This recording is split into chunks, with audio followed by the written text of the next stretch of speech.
10వ తరగతి విద్యార్థులకు స్వాగతం. ఈరోజు రామాయణంలో కిష్కింధకాండ 2వ భాగాన్ని చెప్పుకుందామా? వాలి సుగ్రీవుల పోరు తీవ్రంగా సాగుతున్నది. రక్తం కారుతున్నా పట్టించుకునే స్థితిలో లేరు వాళ్ళిద్దరూ.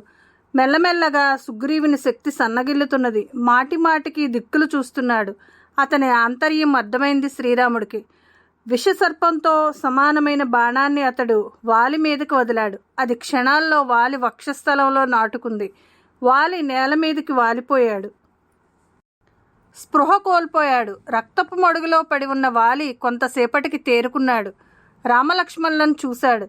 శ్రీరామునితో ఉత్తముడని పేరు పొందిన నీవు ఇంత అధర్మానికి ఎందుకు ప్రవర్తించావు? నీకు నీ దేశానికి నేనెన్నడూ అపకారం చేయి తలపెట్టలేదు. అలాంటప్పుడు నన్నెందుకు చంపవలసి వచ్చింది? నిన్ను ఎదిరించి యుద్ధమే చేయలేదు. వేరొకరితో పోరుతున్నప్పుడు ఎందుకు దొంగ దెబ్బ తీశావని నిలదీశాడు. సీతాదేవి కొరకు సుగ్రీవుణ్ణి ఆశ్రయించడం కన్నా తనను కోరి ఉంటే బాగుండేదన్నాడు. ఒక్కరోజులో సీతాదేవిని తెచ్చి అప్పజెప్పేవాడినని పలికాడు. రావణుణ్ణి యుద్ధంలో బంధించి తెచ్చి నీ ముందుంచేవాడినని తెలిపాడు. శ్రీరాముడు వాలి అభిప్రాయాలను తోసేశాడు. తమ్ముడి భార్యను చెరపెట్టడం వంటి అధర్మాలకు ఒడిగట్టినందువల్ల నేను నీకు మరణదండన విధించానన్నాడు శ్రీరాముడు. వానరుడివి కనుక చాటు నుండి చంపడం తప్పులేదన్నాడు. శ్రీరాముని మాటలు విన్న వాలి తన తప్పును తెలుసుకున్నాడు. మన్నించమని దోసిల్లొగ్గాడు. భర్త విషయం తెలుసుకున్న తార పరుగు పరుగున వచ్చింది. మరణవేదనలో కింద పడి ఉన్న వాలి దీనస్థితిని చూసింది. గుండెలు చెరివేయేటట్లు ఏడ్చింది. ప్రాయోపవేశానికి సిద్ధపడిన తారను హనుమంతుడు ఓదార్చాడు. తారా అంగదుల బాధ్యతను సుగ్రీవునకు వాలి అప్పచెప్పాడు. తన మెడలోని దివ్యమైన సువర్ణమాలను సుగ్రీవునికిచ్చి వెంటనే ధరించమన్నాడు. లేకుంటే వాలి చనిపోయిన మరుక్షణమే ఆ మాలకున్న శక్తి నశిస్తుంది. కొడుకైన అంగదుడికి జీవితంలో ఎలా నడుచుకోవాలో ఉపదేశించాడు. బాణం వల్ల కలుగుతున్న బాధ అంతకంతకు అధికమై ప్రాణాలు వదిలాడు. వాలి జీవితాధ్యయనం ముగిసింది. సుగ్రీవ హనుమదాదులు శ్రీరాముడి దగ్గరకు వచ్చారు. హనుమంతుడు శ్రీరాముడితో సుగ్రీవుని పట్టాభిషేక విషయం ప్రస్తావించాడు. దీనికోసం కిష్కింధకు రమ్మని ప్రార్థించారు. తండ్రి ఆజ్ఞ మేరకు 14 సంవత్సరాల వరకు ఏ గ్రామంలో గాని నగరంలో గాని తాను అడుగుపెట్టనని చెప్పి పితృవాక్య పరిపాలన మరోసారి చాటుకున్నాడు శ్రీరాముడు. సుగ్రీవుడికి శుభం పలికాడు. తాను ప్రసవరణగిరి మీద ఉంటానన్నాడు. వర్షాకాలం పోయాక సీతాన్వేషణ ప్రయత్నం ప్రారంభించమని సుగ్రీవుణ్ణి ఆదేశించాడు. సరేనన్నాడు సుగ్రీవుడు. కిష్కింధకు రాజుగా సుగ్రీవుడు, యువరాజుగా అంగదుడు పట్టాభిషక్తులయ్యారు. కాలం గడుస్తున్నది. శరత్కాలం వచ్చింది. సీతాన్వేషణ కార్యభారాన్ని సుగ్రీవుడికి గుర్తు చేశాడు హనుమంతుడు. తదనుగుణంగా సేవలను సమీకరించమని సేనాపతి అయిన నీలుణ్ణి ఆజ్ఞాపించాడు సుగ్రీవుడి. ఇది శ్రీరాముడికి తెలియదు. లక్ష్మణుణ్ణి పిలిచి సుగ్రీవుడి దగ్గర వెళ్ళమన్నాడు. లక్ష్మణుడు కిష్కింధకు పయనమయ్యాడు. సుగ్రీవుడు రాజభోగాలలో ఓలలాడుతున్నాడు. సీతాదేవి ఎడబాటు వల్ల నిలువున నీరవుతున్న అన్నగారు నిర్లక్ష్యంతో సుగ్రీవుడు లక్ష్మణునికి ఆగ్రహం కట్టలు తెంచుకుంది. బుసలు కొడుతున్నాడు. అతని ముందుకు రావడానికి ఎవరికీ కాళ్లాడడం లేదు. వానరులు మంత్రులే కాదు, సుగ్రీవుడి పరిస్థితి అంతే. మందిర ద్వారం దగ్గరికి వచ్చిన లక్ష్మణునితో మాట్లాడటానికి తార వెళ్ళింది. స్త్రీల పట్ల కోపం ప్రదర్శించకూడదని శాంతించాడు లక్ష్మణుడు. సుగ్రీవుడు సీతాన్వేషణకు ప్రయత్నాలు మొదలుపెట్టాడని తార లక్ష్మణుడికి తెలిపింది. అంతఃపురంలో ఉన్న సుగ్రీవుణ్ణి కలిశాడు లక్ష్మణుడు. శ్రీరాముడి దయవల్లనే తాని స్థితిలో ఉన్నానని కృతజ్ఞతలు ప్రకటించాడు సుగ్రీవుడు. మహాపరాక్రమశాలి శ్రీరాముడికి తన సహాయం నిమిత్రమాత్రమేనని అన్నాడు. తన వైపు నుంచి ఏదైనా తప్పు జరిగితే మన్నించమన్నాడు. లక్ష్మణుడు శాంతించాడు. తన అన్నగారి దగ్గరకు సుగ్రీవుణ్ణి రమ్మన్నాడు. సుగ్రీవుడు వివిధ ప్రాంతాల్లో గల వానర వీరులను రావాల్సిందిగా చెప్పమని హనుమంతుడిని ఆజ్ఞాపించాడు. 10 రోజుల్లోగా రాకపోతే వాళ్లకు మరణదండన తప్పదని హెచ్చరించాడు. హనుమంతుడు ఈ వార్తను అన్ని దిక్కులకు వేగంగా పంపాడు. ఫలితంగా కోట్ల మంది వానర యోధులు కిష్కింధకు చేరుకున్నారు. సుగ్రీవుని ఆజ్ఞ అటువంటిది. దానికి తిరుగులేదు. అందుకే సుగ్రీవాజ్ఞ అనే జాతీయంగా స్థిరపడింది.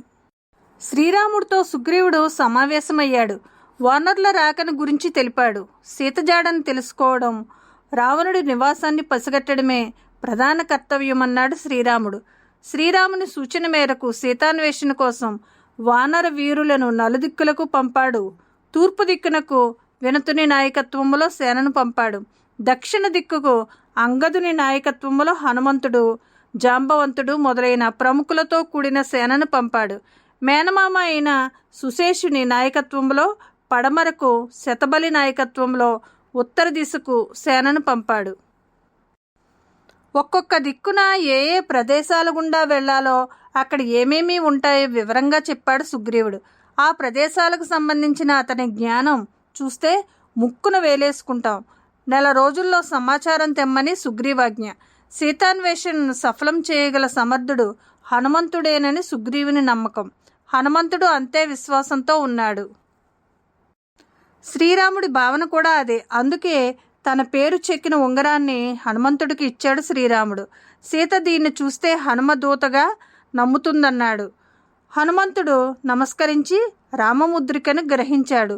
శ్రీరాముని పాదాలకు ప్రణమిల్లి ప్రయాణమయ్యాడు. సీతాన్వేషణకు బయలుదేరి నెల రోజులు కావస్తున్నది. తూర్పు, పడమర, ఉత్తర దిక్కులకు వెళ్ళిన వారు తీవ్రంగా వెతికి రక్తహస్తాలతో వెనుదిరిగారు. గడువు ముగిసే నాటికి ప్రస్వరణగిరిలో శ్రీరాముడితో ఉన్న సుగ్రీవుడి దగ్గరికి చేరుకున్నారు. సీత జాడ కోసం చేసిన కృషి ఫలించలేదని విన్నవించుకున్నారు. హనుమంతుడు ఈ విషయంలో కృతకృత్యుడవుతాడని ధీమా వ్యక్తం చేశారు. ఎందుకంటే రావణుడు సీతను తీసుకువెళ్ళింది దక్షిణం వైపే కదా. అంగదుని నాయకత్వంలో దక్షిణం వైపుకు బయలుదేరిన హనుమంతుడు మొదలైన వాళ్ళు అణువణువున గాలిస్తున్నారు. సుగ్రీవుడికిచ్చిన గడువు పూర్తయింది. ఏం చేయాలో తోచడం లేదు. తమ వాళ్లని నిరాశపరచకుండా జాగ్రత్త పడ్డాడు అంగదుడు. విరక్తి పొందకుండా ధైర్యోత్సాహాలతో ముందుకు సాగితే విజయం వరిస్తుందని ప్రేరేపించాడు. అందరూ రెట్టించిన ఉత్సాహంతో ముందుకు కదిలారు. సముద్ర తీరంలో వానరులంతా సమావేశమయ్యారు. ఏం చేయాలో తీవ్రంగా చర్చించుకుంటున్నారు. సీత జాడ కనిపెట్టకుండా సుగ్రీవుని చేరరాదనుకున్నారు. వీరి మాటల్లో జటాయువు ప్రస్తావన వచ్చింది. అది విన్నాడు సంపాతి. ఇతడు పక్షిరాజు, జటాయువుకు అన్న. రెక్కలు లేక పడి ఉన్నాడు. సంపాతి తన సోదరుడి మరణానికి ఎంతో విలిపించాడు. లంకలో సీత ఉన్న పరిస్థితులను నిశ్చిత దృష్టితో చూసి కళ్లకు కట్టినట్లుగా వివరించాడు. లంకకు ఎలా వెళ్లాలో చెప్పాడు. ఇంతలో ఆశ్చర్యకరంగా సంపాతికి రెక్కలు మొలిచాయి. పరోపకార పుణ్యం ఊరికే పోతుందా? అందరూ ఆనందించారు. తన రెక్కల బలాన్ని తెలుసుకోవడానికి రివ్వున ఆకాశంలోకి ఎగిరాడు సంపాతి. వానర వీరులు బల పరాక్రమాలను ప్రదర్శించడం ద్వారానే సీతాన్వేషణ సఫలమవుతుందన్న నిశ్చయానికి వచ్చారు. కానీ 100 యోజనాలు వెళ్ళి రాగల వారెవ్వరని తర్కించుకుంటున్నారు. ఇటువంటి పరిస్థితుల్లో కార్యహాని కలగకుండా కాపాడగలవాడు హనుమంతుడొక్కడేనని నిగ్గుదేల్చారు జాంబవంతుడు. ఆ సమయంలో హనుమంతుడు ఒకచోట ఏకాంతంగా కూర్చొని ఉన్నాడు. జాంబవంతుడు హనుమంతుడిని చేరాడు. అతని శక్తియుక్తులు ఎలాంటివో తెలుపుతూ ప్రేరేపించాడు. దీనికి వానరులు ప్రశంసలు తోడైనాయి. ఇంకేముంది, హనుమంతుడు రెట్టించిన ఉత్సాహంతో బలాన్ని పుంజుకున్నాడు. అద్భుతమైన తేజస్సుతో వెలుగుతున్నాడు.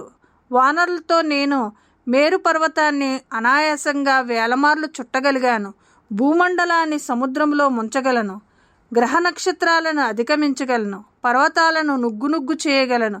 మహాసముద్రాలను అవలేలగా దాటగలనని ఆత్మశక్తిని ప్రకటించాడు. ప్రతి వారిలో ఏదో ఒక శక్తి ఉంటుంది. సరైన ప్రేరణ దొరికితే అది వెలికి వస్తుంది. హనుమంతుడి మాటలకు జాంబవంతుడు ఆనందించాడు. నాయనా, నీ ధైర్యోత్సాహాలకు తగినట్లుగా మాట్లాడావు. నీ మాటలు వానరుల మనసులో గూడు కట్టుకున్న దుఃఖాన్ని దూరం చేశాయి.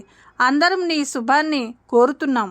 ఋషులు, వృద్ధ వానరులు, గురువుల అనుగ్రహంతో ఈ సముద్రాన్ని లంఘించు. నీ రాక కోసం ఎదురు చూస్తుంటాం. మన వానరుల ప్రాణాలన్నీ నీపైనే ఆధారపడి ఉన్నాయని తెలిపాడు. తాను లంఘించే సమయంలో తన బలాన్ని భూమి భరించలేదని, మహేంద్రగిరి పర్వత శిఖరాలు అందుకు తగినవని హనుమంతుడు పలికి మహేంద్రగిరికి చేరాడు. విద్యార్థులు, ఇక్కడితో కిష్కింధకాండ భాగం ముగిసినది. రేపు సుందరకాండను మొదలు పెడదాం. మరి జాగ్రత్తగా వింటున్నారా?